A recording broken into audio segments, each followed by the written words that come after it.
Good morning, good afternoon, everybody. Welcome to the IAM webinar series, jointly hosted by IAM Canada and IAM US chapters.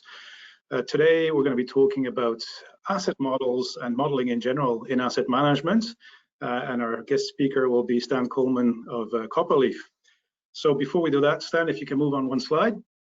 Very quickly, our hosts, or your hosts today, as usual, Tom Smith from the University of Wisconsin, who is a director of the IAM US and is a member of the US delegation at ISO TC251, which I'm sure most of you know is the technical committee that manages the ISO 55000 series.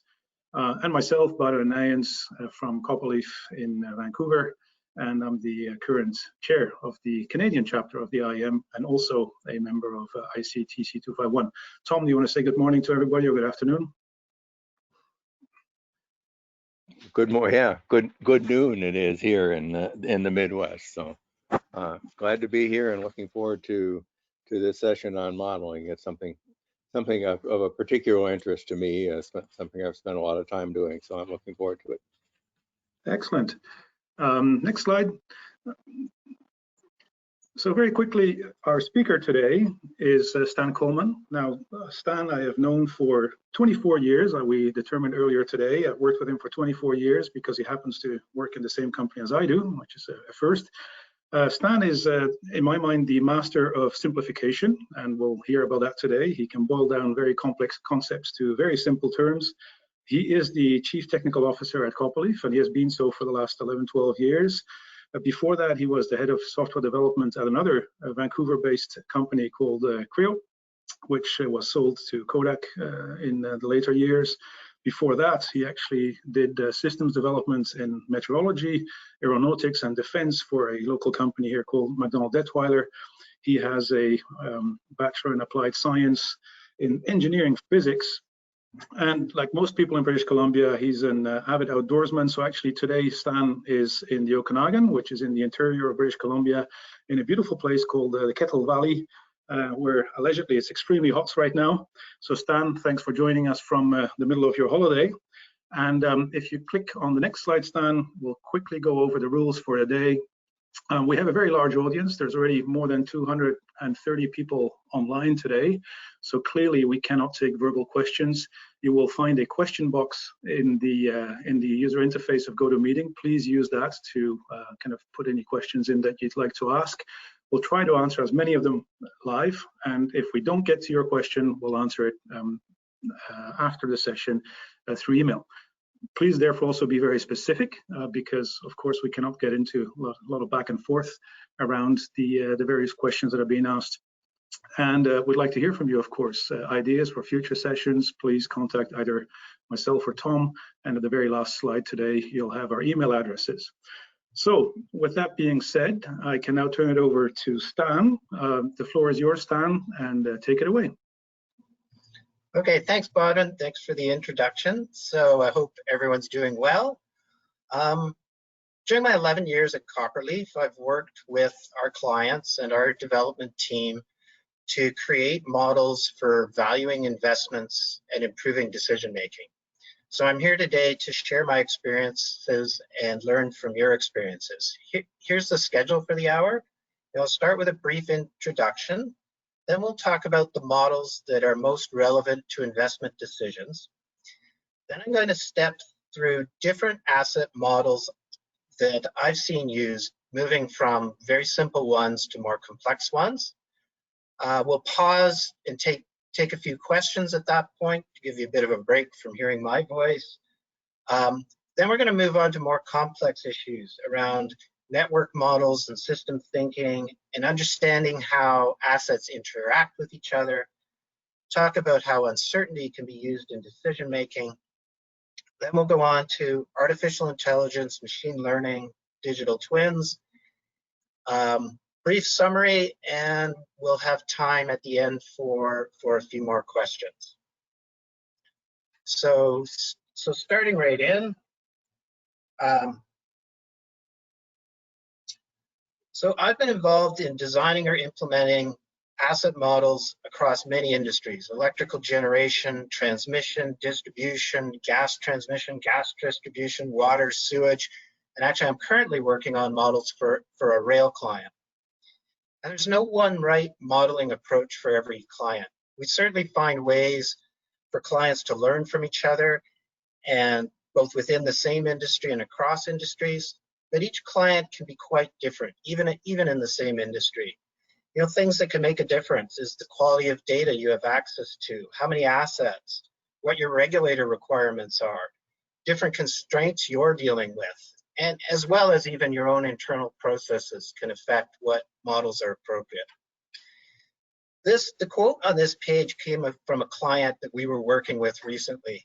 And I really relate to this quote because I've continuously struggled through my career with the same issue. And that is, sometimes it's very hard to just get an estimate from an engineer. They always are looking for something perhaps more precise. And yet sometimes that's all what we need. We're not trying to create perfect engineering predictions for all our assets. We're trying to predict the things which will have a material impact on the business. And so our models and our data only need to be as accurate as what the business needs. So there are all kinds of asset models, and there's no way we're going to cover all of those in an hour or even a week. So I'm focusing on models that are relevant to investment decisions. And so the kind of things that are the attributes of those models are, first, the time horizon. So I'm going to talk about models that work in months and years. I'm not talking about models that make second-to-second or minute-to-minute operational decisions. So for example, I won't talk about a model that helps you figure out what unit should be brought online to deal with increased demand in the middle of the day. But I will talk about models that will help you decide if the cost of owning and maintaining those extra units is justified over the next months or years. As we are making investment decisions, all the models I talk about include both financial and technical data. A technical model that just tells you how likely an asset is to fail isn't enough on its own. To make a financial decision, you need to understand the consequence of the failure and the cost of mitigating that failure. Investment decisions are big decisions. Those decisions will receive a lot of scrutiny from both inside and outside the organization. All stakeholders must be able to understand the model, not just the technical wizard that created the model. The stakeholders have to trust the model's reasonable, and generally you achieve that by making all of the details of the model available to anyone interested. It cannot be a black box. And finally, if decisions are going to be based on these models, the models have to be carefully governed. You can't just wake up one morning and improve your model without telling anyone.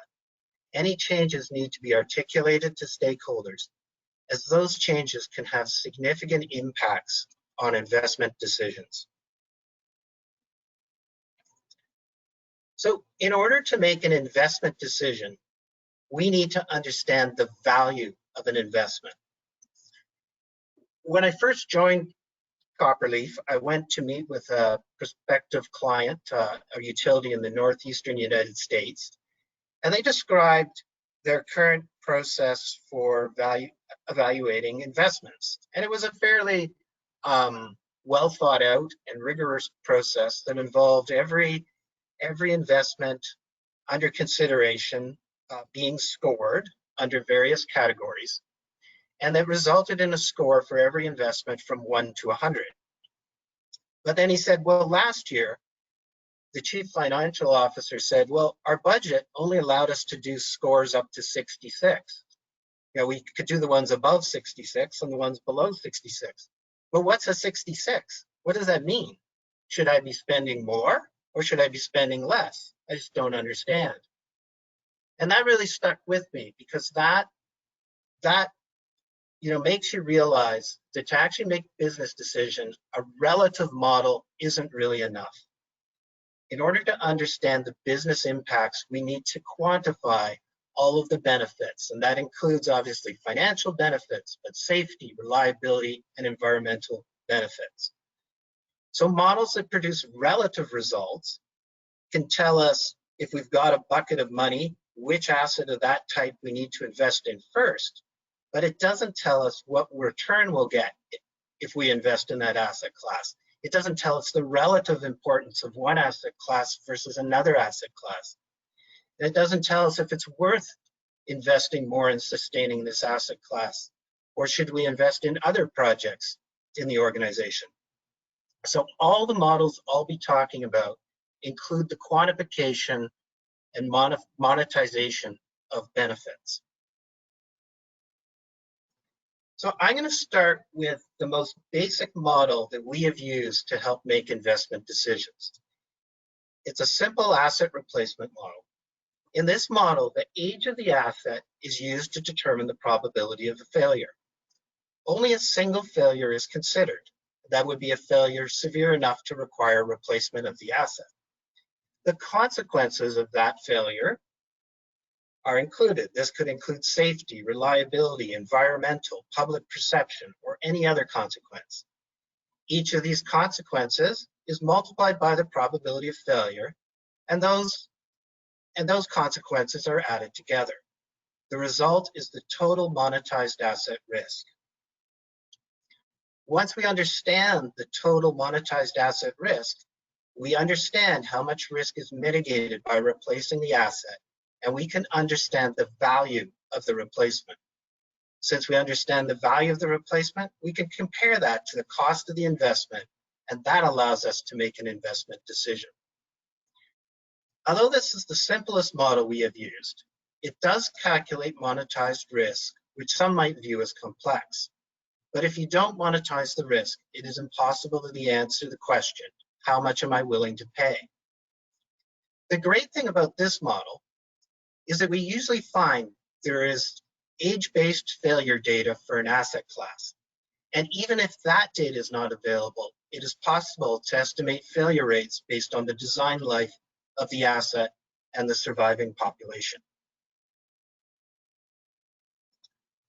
Now, our very simple but useful model assumed that all assets degrade at the same rate. It was age-based. Of course, that isn't true. So often there will be condition assessment programs in place to assess the degradation of those assets. In such instances, the condition of the asset can be used to create an effective age. Now, rather than basing the failure rate on age, we can base the failure rate on the condition of the asset. I've worked with a number of clients who use such models. For example, a number of our clients in hydro generation use the HydroAMP condition assessment methodology. This is a methodology that was developed by the CIADI working group. And here's a screenshot of an application developed for applying that methodology. You can see that inspection data, test data, and usage data are all used to determine the overall condition of the asset.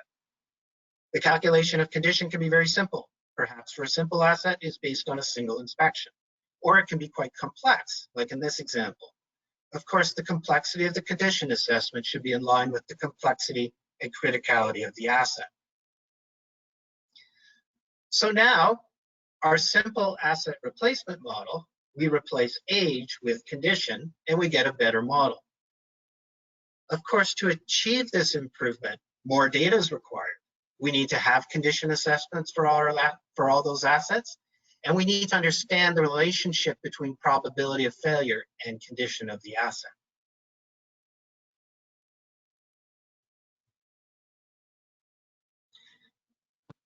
So making it more complex, so far we have only dealt with a single intervention, just replacement. For many asset classes, replacement is the most important intervention. It's the most expensive intervention. It requires the most resources. It requires the most outages. It requires the most advanced planning and business justification. However, for many asset classes, there are often alternatives to it, such as a refurbishment. In such cases, we now must complicate the models to understand the impact of a replacement or a refurbishment. For example, if we were using a condition-based model, like the one I just discussed, then the replacement would return the condition to perfect, whereas the refurbishment would return the condition to a lesser value. Now we can look at the total value of replacement or refurbishment, where total value here is the blue line shows us all the risk being mitigated if we were to replace an asset in different years. The yellow line showing us the cost of replacing that asset in different years. And all these values are present valued back to the current date, which explains the shape of the curves. And that gives us the overall value of a replacement or a refurbishment. So I think you can see now that this is a pretty powerful model, because first, not only is it telling us the optimal date to replace or refurbish, it's also telling us that the replacement is going to offer more value than the refurbishment. Also, because the model is telling us the value over time, if, say, we don't actually have enough resources or money to do the optimal intervention at the optimal date, it also tells us what value we will get if we intervene at different times.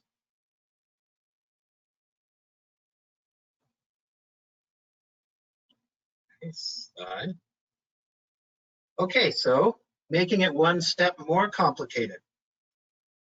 In the previous model, we introduced the concept of different interventions, but those interventions were impacting a single condition or effective age.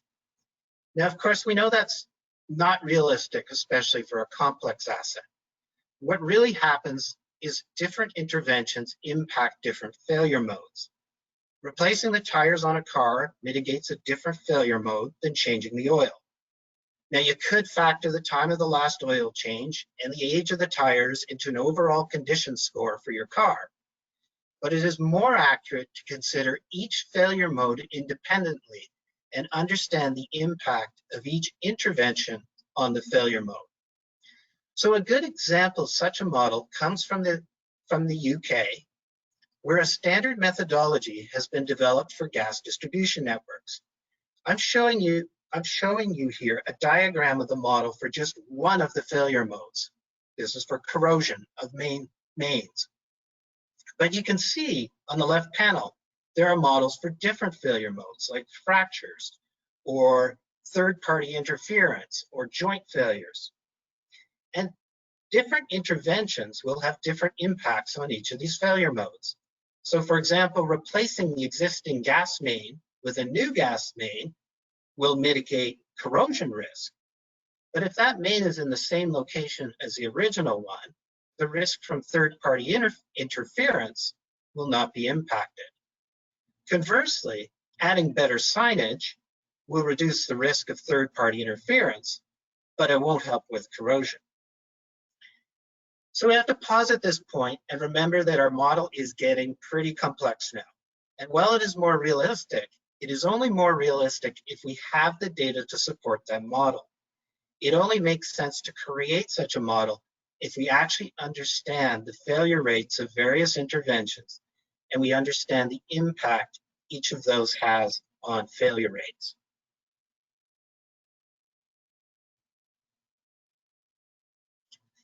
We haven't said it explicitly, but most of what I've talked about so far has been centered around the next big intervention. And that makes sense because the biggest and most important investment decisions are typically around the next big intervention. But we want to make those decisions in the context of full life cycle costs. And in order to do that, we need to consider the repeated interventions on an asset, not just the next big one, but the ongoing maintenance, refurbishments. And the simplest approach to computing these life cycle costs is to compute the life cycle costs based on rules. These rules could be quite simple. For example, replace the oil every 6 months. Or the rules could be quite complex, and those rules are frequently expressed as decision trees. By including these rule-based maintenance cycles, we are able to understand the full life cycle cost of the asset, and we are able to consider the impact that capital expenditures will have on maintenance costs. So, for example, we can now consider the fact that if we delay the replacement of an asset, that will affect our maintenance schedule, which will in turn affect our maintenance expenditures, which should all be considered when computing the benefit of replacing the asset. And by modeling the lifecycle costs into the model, it allows us to build a credible asset management plan that covers most of the lifecycle costs of the asset. So up until now, I've been stressing that adding complexity to the model requires we have data to support that complexity. This step is perhaps an exception to that rule.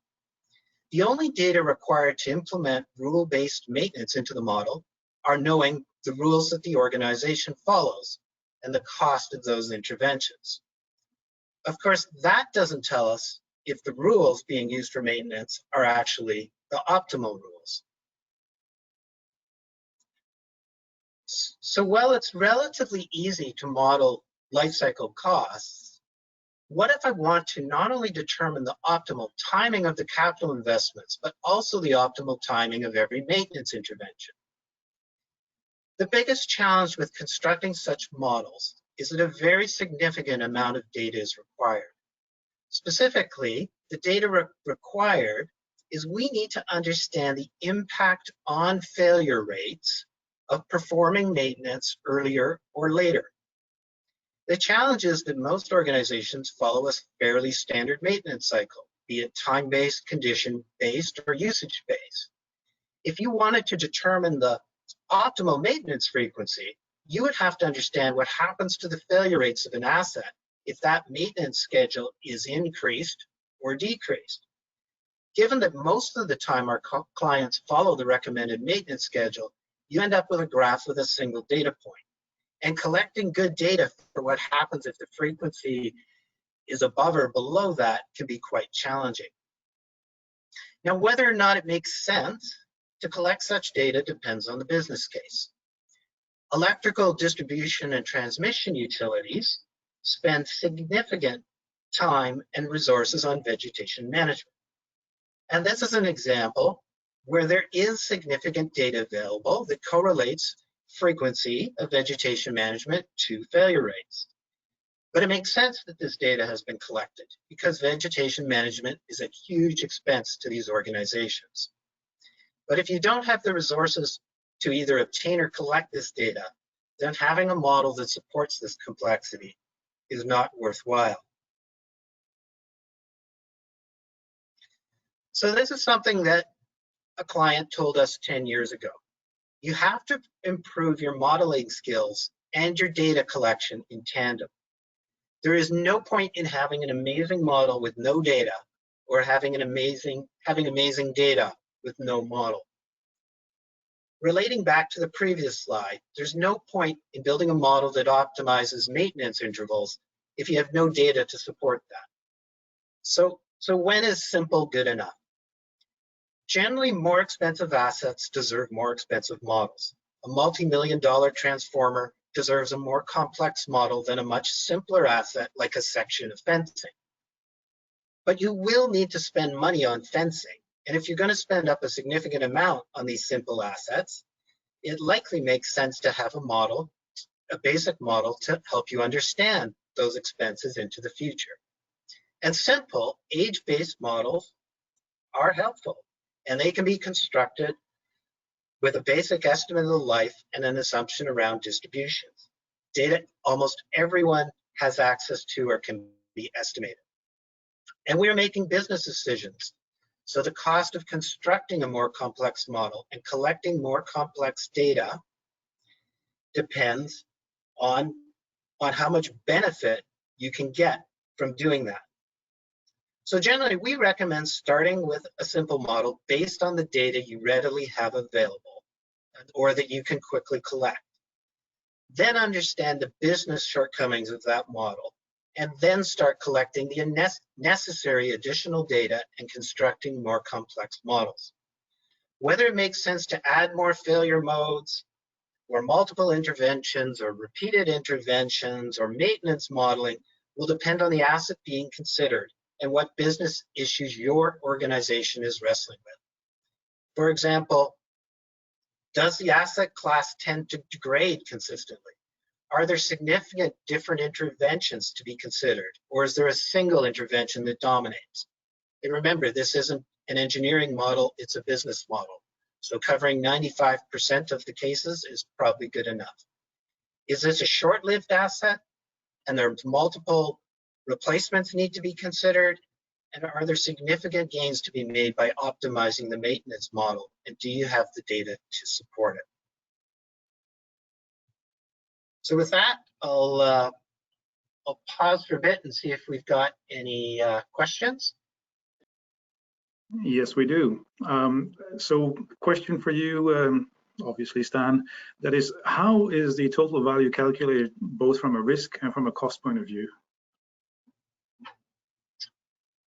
How is the total value calculated both from a risk and a cost point of view? So maybe I'll start with cost, because that's the most simple part that people are probably familiar with. So the cost would be the cost of performing that intervention or the series of interventions. Generally, we always, just like when you construct a business case and you use present values, we then present value all of those costs back to the current date. The risk is calculated by looking at the probability of the failures and the consequence of those failures.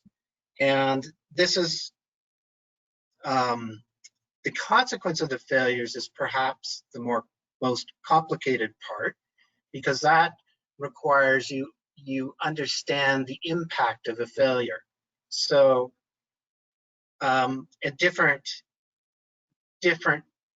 obviously different failures have different safety consequences or different reliability consequences.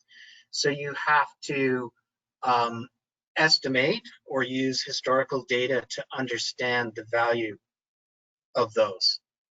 And then we apply, typically we do the same thing in terms of, since we're present valuing the costs back to the current date, we present value the benefits as well. Do you think that answered it, or did I miss? No, I think you're on the right track, and there's actually a follow-up question very much in the same lines. That is, do you compare or prioritize based on the risk mitigated? And if so, is by a risk cost or by a more complex cost of risk and amount of risk dollars mitigated? I think the answer is it's not, it's the amount of risk mitigated, which is really important. You know, for some asset classes, the amount of risk mitigated is, you know, equal to the total risk, but you know, for some asset classes, it's actually not the same. So to give an example of where it's not the same, I talked about like gas distribution mains, where there's all kind, even if you replace a gas distribution main with a, you know, brand new, perfect new main, there's still many of the risks, like someone putting a track, you know, driving a backhoe through the pipe, remain the same.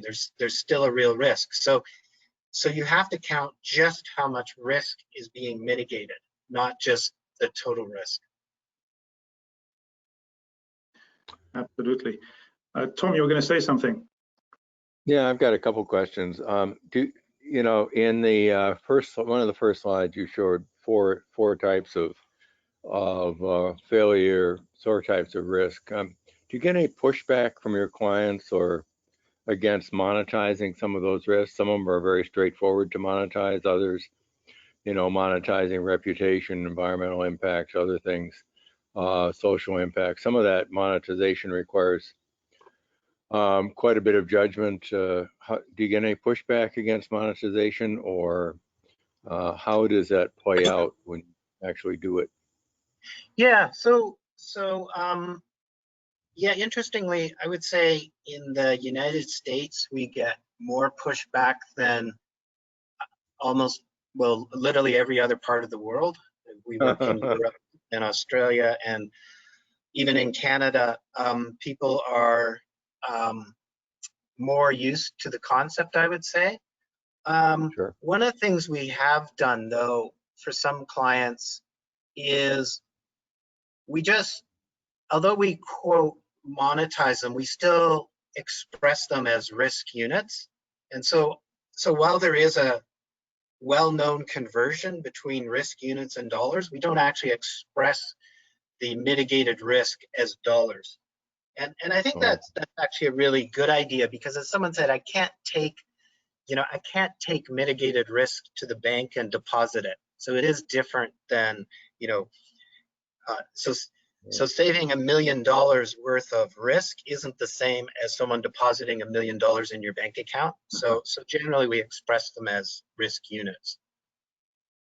Okay. So there's an intermediate scoring there that goes on. Yeah. Okay, that makes sense, and that certainly I think is pretty consistent with other things we've seen. So, thank you. There's a question which sort of ties into this. I think it is, how would you recommend determining the impact, i.e. failure rates, of modifying the intervention, such as extending the interval between specific preventive maintenance procedures? That's what I said is really, really hard, right? That's where, unless you have data to support that, it's quite, so I think what the question's saying is, I'm doing a maintenance every 2 years, and now I want to do a maintenance every 4 years. How do I understand the impact on failure rates? And yeah, that's what I was trying to say is I haven't run into a lot of clients that have good data to support that. I've seen people construct models, and obviously you would expect the failure rates to increase, but without finding some data to support that, I think the models are a bit artificial. They kind of end up getting tuned to showing people whatever their desired outcome is, rather than being based on actual data. This Tom. I was going to, one of the other second questions I was going to ask is I was talking with an engineering director at a large process-oriented company, and they don't have all the data that they want, but they're certainly seeing areas where maintenance-induced failures are a problem, and that is they're reconsidering how much maintenance they do simply because they're seeing failures that risk resulting from maintenance as well as risk reduced by maintenance. Yes. And yes, clearly that requires some data, but it is turning out to be an issue, I think. Yeah, but at least in that example, they would understand, they would have data to support how many failures are being introduced by the maintenance, and they can factor that in, so that effectively becomes the part of the cost of doing the maintenance. Yeah. The additional failures. Yeah, collecting that become a priority. Yeah. I suggest we grab one last question and then we move on. There's actually quite a few questions coming in, but some of them might well be answered by the second part of the presentation, so I'm carefully picking here. This is one for you, Stan, of course. It's actually a statement that you have to agree with or not. Some people talk about risk reduction as if that was a good by itself, but it has to be tied to the ultimate benefits in the world, like human health or environmental reduction. So would you agree with that statement? Yes, I agree with that statement. Excellent, thank you for that. So I suggest let's move on to the second part, and then of course at the end of the second part we'll have more questions. Okay, great. So far we've kind of been talking about each asset individually. As we move on to the second part of the presentation, we're going to start talking about some more complicated issues, because most assets actually reside in a network. And through this presentation, I've talked about the importance from a business perspective of quantifying risk. which requires we quantify the risk of a failure. Now, for an asset with no redundancy, this is easy to understand. For an asset in a network, this can become very difficult to understand. So let's start with a really simple case. We have a circuit between these two stations, and if the circuit were to fail, it would cost us $1 million. So we based that on, how many customers would be out, how long the outage would be, and we were able to do that. But like many networks, we've got redundancy. And the fact is that if one of these assets fails, there's actually no consequence, as the other circuit's completely capable of carrying the load. So what is the consequence if one of them fails? So I've seen models where people count it as $1 million, and I've seen models where people count it as $0 because nothing's going to happen. Well, the answer is, of course, somewhere in between. And the answer depends upon, if circuit 1 fails, what's the probability that circuit 2 is going to be down at the same time as that failure? And if the world was so simple and it was only 2 assets in parallel, life would be kind of easy. You could make a decent estimate of the chance the other asset has failed based on historical asset failure rates. But unfortunately, the world is seldom that simple. And in such cases, usually it's part of a very complex network.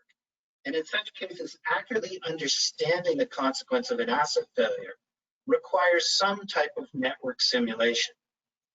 And so if you have the ability to simulate your network, what you can do is run a simulation under typical loads and understand the overall lossing capability with and without the asset in question.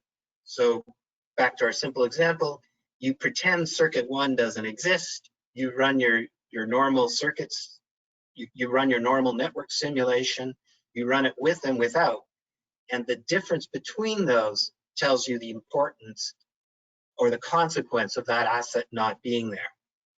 Now, most of the clients I've run into, so one client, a transmission network client, has done such an exercise to determine the consequence of failures of each of their key transmission assets, but most of the clients they deal with find that too much work. So then you have to come up with some simpler basis for estimating that consequence. And we've typically been able to work with clients to come up with an estimate of that, in the low percentage numbers, which generally the engineers agree is reasonable. And now, so that was talking about just computing the consequence of a single asset. But now I'm going to talk about issues where intervening on one asset actually impacts the cost or the value of intervening on another asset. And I'll start on the cost side and with something we refer to as bundling. So many of our clients talk about bundling as a way to save on resources, costs, or outages. And so again, using a very simple example with 2 assets, we've got asset A and asset B, and we've got that same value versus intervention date curve for those 2 assets. And we can see that we should probably intervene on asset A in 2021 and intervene on asset B in 2024, because that's, considering all the costs and risks mitigated, those are the optimal dates. But what if there's a benefit from doing these assets at the same time? If we do them in different years, we won't get that benefit. So what we can see is if we shift those both to 2022, there's a big cost savings from doing the work together. But by doing the work in 2022, we're giving up value. We're giving up a little bit of value on asset A, we're giving up more value on asset B, but provided the that loss in value is less than the cost savings by bundling them together, it makes sense to do that bundling. Now, I've demonstrated this with a very simple example with just 2 assets. In a system with thousands or even millions of assets, considering these bundling impacts requires some very sophisticated optimization algorithms. And that's on the cost side. But there's also interactions on the value side. And again, try to keep a very simple example. In this example, we've got 2 redundant assets, A and B. Both of these assets are in poor condition. And if either of them fails, then we have $1 million of consequence. And that's accounting for, as we described earlier, we've even accounted for our network model, and we know that if one of them fails, there's a chance the other one will be down, and that's the chance of the failure. So based on that, we have an excellent business case to replace asset A. But if asset B now fails, after replacing asset A, the consequence isn't $1 million anymore, because asset A is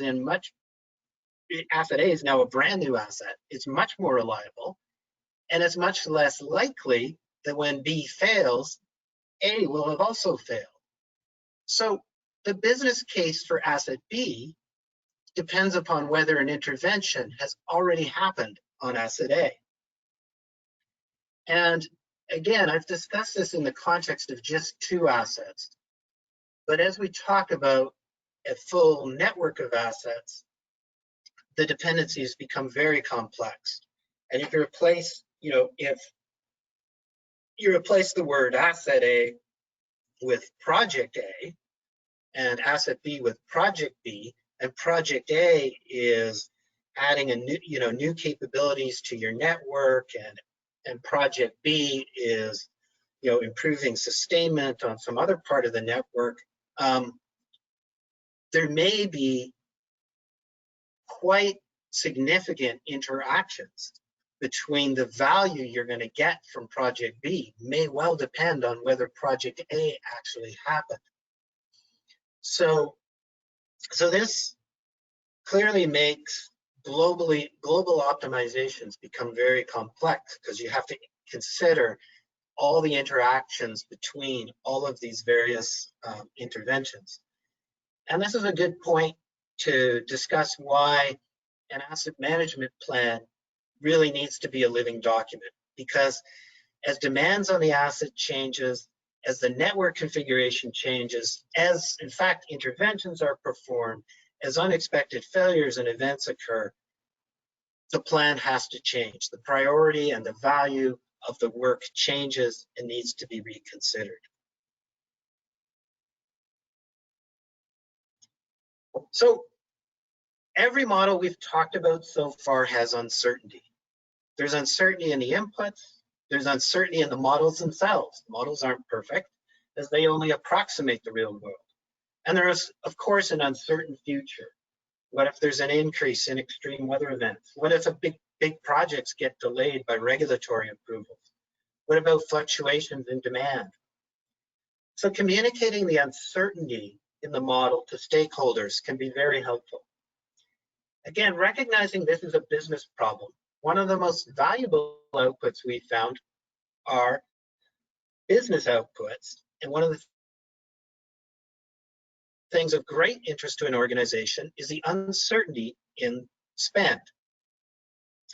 Because of uncertainty in the world around us, the spend required to execute our asset management plan will be uncertain. Projects get delayed or accelerated, unexpected failures occur, and projects prove more complex to execute than anticipated. So this graph shows such a prediction. The green line represents the original plan. We'll call this the perfect world if every project executed as the creator of that project thought it might. But then what we can do is look at historic data from similar projects and understand the uncertainty in executing those projects. We then can run Monte Carlo simulations to predict the actual spend and the uncertainty.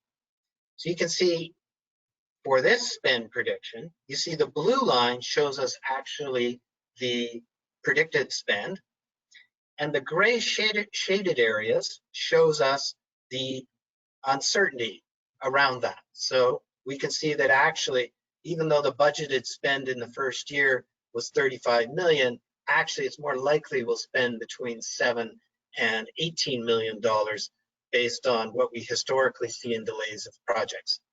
So obviously providing this information to the rest of the organization can be very helpful to help them better understand the chances of overspending or underspending, and so they can make contingency plans accordingly.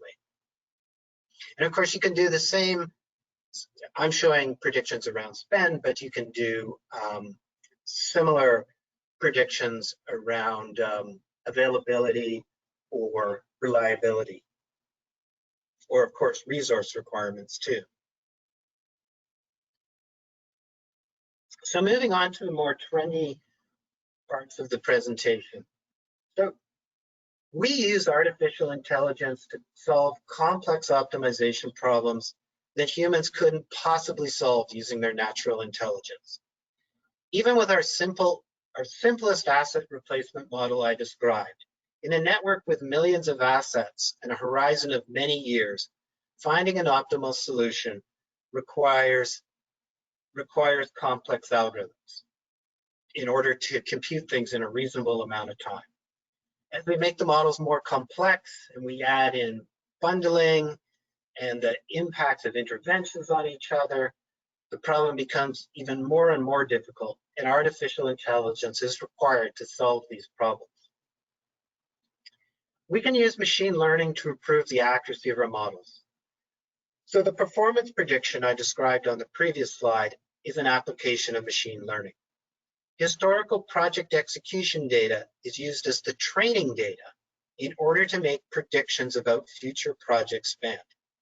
Another obvious application of machine learning is for predicting failure rates. Of course, machine learning actually requires having data to learn from.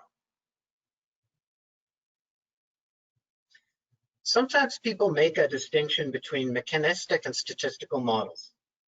Mechanistic models are based on fundamental laws of nature, whereas statistical models are based on analysis of actual data. Generally, I don't find this distinction particularly enlightening. I don't think any models I've seen used for asset modeling could truly be described as a pure mechanistic model derived from the fundamental laws of nature. All of the models I've seen rely on some form of statistical analysis of historical data. Having said that, the more that the parameters of our model are physical, the more we can use to predict behavior for places where we don't have measured data. So to use a very simple example, if age is a parameter of the model, then we can interpolate and extrapolate age for ages for which we don't have data. And this brings us to the digital twin. If we look at the most basic definition of a digital twin, a digital replica of an entity, you can see that even our simple asset replacement model meets that definition of a digital twin. But I doubt anyone would really describe our simple asset model as a digital twin. But as the model becomes much more complex, it becomes a digital twin. And we are seeing people develop very elaborate digital twins, at least for very expensive assets. Typically, I see those digital twins being used for operational issues, and typically not for more long-term investment decisions. But certainly as they are improved, they will become an important tool and potentially a source of data for some of the things we talked about. In fact, one of the questions around can we predict increased failure rates based on what if we were to defer maintenance? And I could definitely see a digital twin being used as an aid in predicting those failure rates. So summarizing, as engineers, we want to construct the perfect model. We want a model that looks across an entire network of assets and incorporates everything I talked about: multiple failure modes, repeated interventions, uncertainty, network modeling, bundling, interactions between interventions. We want an algorithm that will then create a perfectly optimized plan for all the assets. Unfortunately, building that perfect model really isn't practical. Using an analogy, the Taj Mahal is great unless you have to carry it 5,000 feet up the side of the mountain. Then you might prefer a more lightweight residence. So we need to build models of appropriate complexity for our assets, where the appropriate complexity is determined by the benefit we expect to get from building the model. Okay, so thanks for listening, and we have about 10 more minutes for more questions. Indeed, and I suspect, Stan, that you're on the left side there with your little tent in the Okanagan. I'd expect you didn't bring the Taj Mahal with you. Didn't bring the Taj Mahal. How do you explain to a client the confidence levels in the models based on data complexity and model complexity, especially when you're developing a 10 or 15-year plan? How do you explain the confidence levels? So I'm struggling between, you're saying the clients don't understand the concept, or how do we calculate them? I think it's the way I would interpret it is you know, how do we convey the fact that your model has a certain confidence level based on the data complexity and the model complexity that you've used?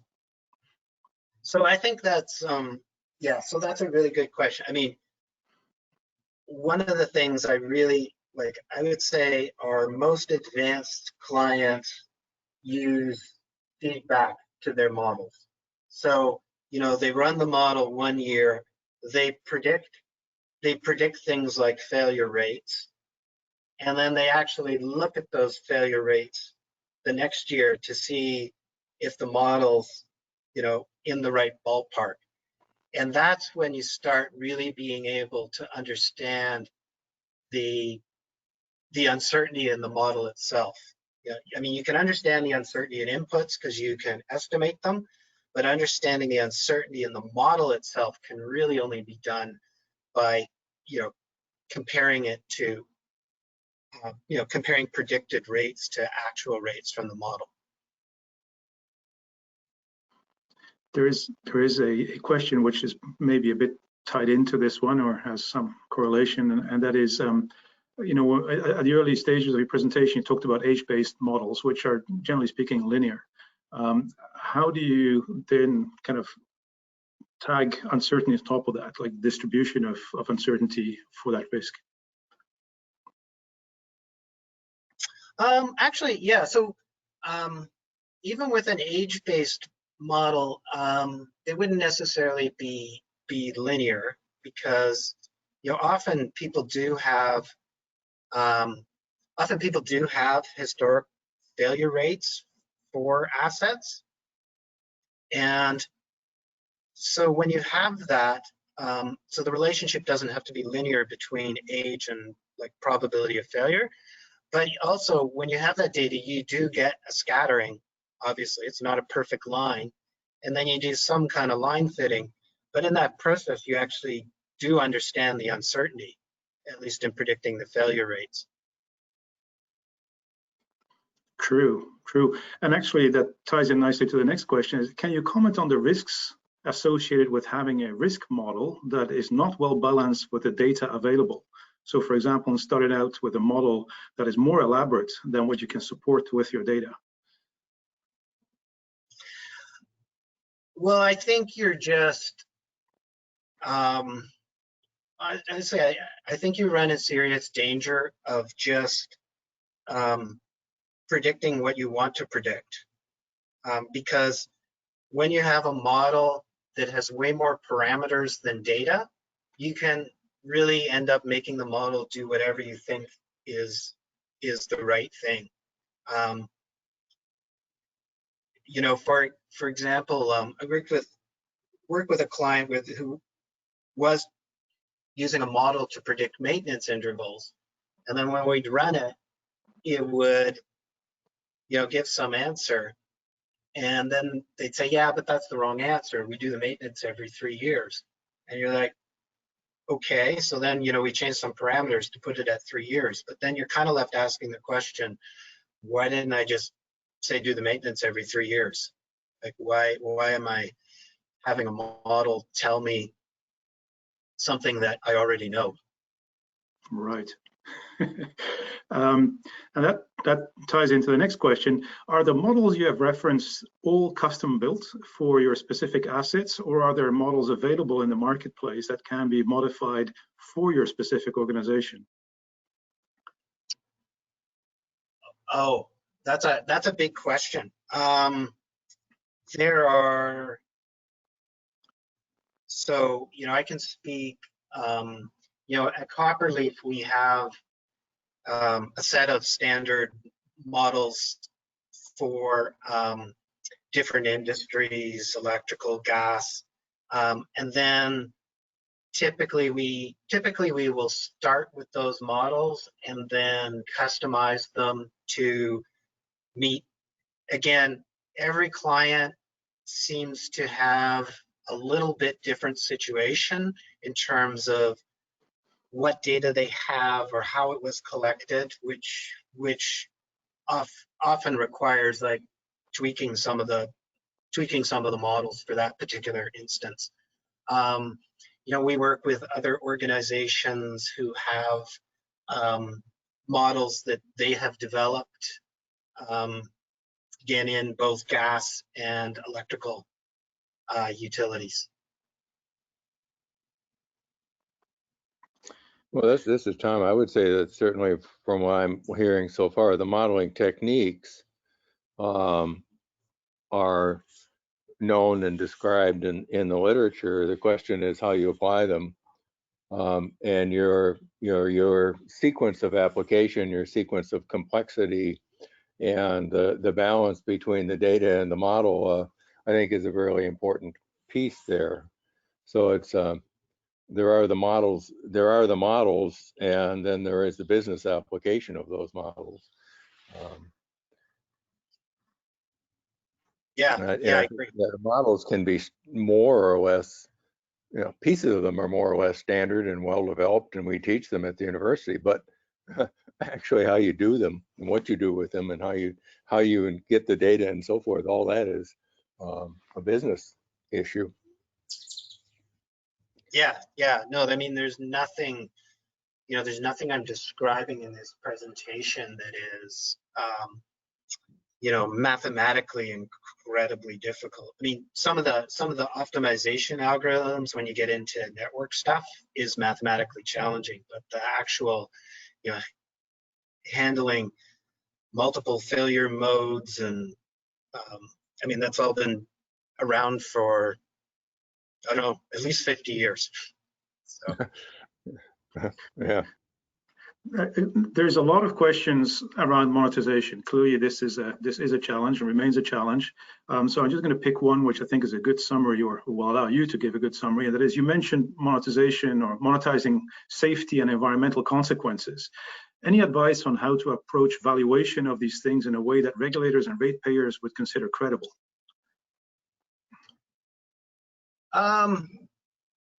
Yeah, I mean, I think, for example, safety's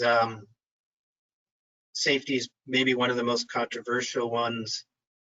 But if you look, like, I'm going to get the name of the ministry wrong in the US, but it's the Department of Highways publishes a value that is supposed to be used for monetizing a death. So I think last time I looked, it's around $10 million. But you can't make every highway in the country absolutely perfect. You have to focus on the ones that are the most risky, and they publish a number for how you should evaluate that. So I think you can take, and there's actually many of those numbers out there. So I think in terms of selling it to stakeholders and your regulators, if you can say, look, these other organizations are publishing this number, and if we've got some reason to use a different number, then so be it. Let's do that, but let's agree on that. You know, back to transparency. Let's agree on exactly what value we're using. Absolutely. Tom, do you have any last questions before we switch it over to concluding remarks? Well, I just say I think that valuation is a serious question, and one that deserves thought. But Stan's answer is right on. There are valuations out there from many different points of view, and some of them are regulated valuations. If you want carbon pricing, is there is carbon pricing in many countries, and whether it's $50 a ton or $100 a ton, there is carbon pricing, and you can take that pricing and put it in the model. You just, I think, have to say what number are you using and why are you using it. But certainly in many countries, $100 a ton would be easily acceptable.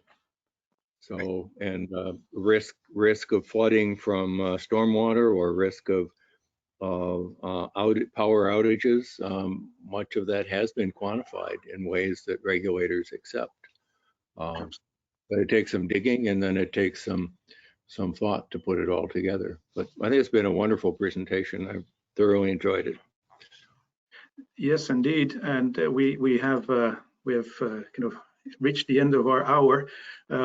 So first of all, thank you very much, Stan. That was great. I think there is many questions that we did not answer. Some of them quite detailed, some of them a bit repetitive, but there are just some that we did not get to. So we'll definitely follow up with emailed answers. We will also likely have to put on a follow-on session, because some of the topics that we discussed today, I think, are just worth a deeper dive. So, you know, just watch this space, and we will be back with more.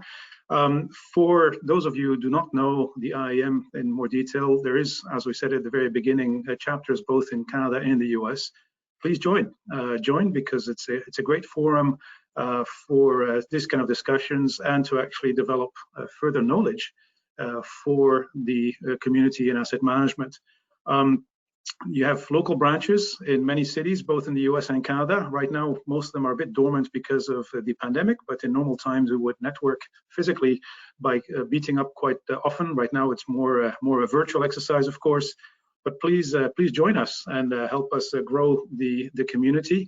And if you want to click one more, Stan, just very quickly, typically we try to run these webinars on a monthly basis. Tom and I are both kind of keen to hear from you suggestions for future webinars. So please feel free to send us an email with any ideas that you might have, or any topics that you think are worthy, so that we can kind of plan them for next sessions. And then don't forget, of course, that the IAM has a North American conference. This year, that conference will be virtual. It'll be November 17th to 20th. The call for papers are still open, so we're always keen to hear from you and to kind of get more papers in. And here is the link on screen. So we hope to talk to you again, or hear from you again in our next webinars, and at the very least at the conference in a couple of months' time. So with that, thank you again for attending, and stay safe. Thank you.